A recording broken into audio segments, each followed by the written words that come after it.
Nous vous racontons maintenant l'histoire d'une conviction que même les balles des terroristes n'ont pas réussi à éteindre. Nous avons rencontré deux jeunes journalistes qui ont récemment intégré la rédaction de Charlie Hebdo. Parce que 5 ans, jour pour jour après l'attaque terroriste qui a provoqué la mort de 11 personnes, Charlie est toujours là et recrute même. L'attentat a constitué un déclic pour certains.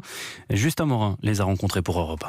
Quand on m'a dit OK pour ma première pige, je n'en revenais pas. Laure Dossi se souvient très bien de son premier papier sur le sexisme dans l'urbanisation. Le sexe des villes à deux boules, titre trouvé par les anciens. Elle, jeune journaliste, n'aurait jamais osé.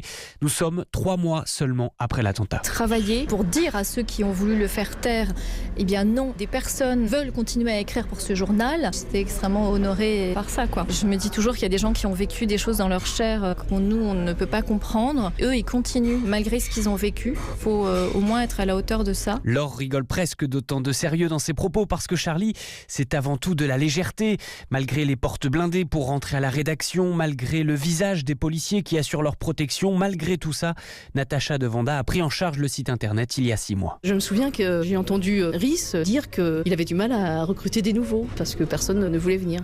Moi j'avais été faire un peu le forcing en disant bah si, moi je veux bien. Moi. Je l'ai aussi dans un coin de ma tête, on va dire, mais on peut se faire écraser dans la rue. Donc voilà, je pense pas que ça soit plus risqué que simplement vivre, quoi. Natacha est fière, honorée, mais quand elle voit les menaces qui continuent sur les réseaux sociaux, elle n'oublie pas qu'il y a encore du boulot. Le reportage Europe 1 signé Justin Morin et aujourd'hui commémoration, hommage à partir de 11h aux victimes de Charlie Hebdo mais aussi de l'Hypercacher le 9 janvier 2015 en présence notamment d'Anne Hidalgo et Christophe Castaner.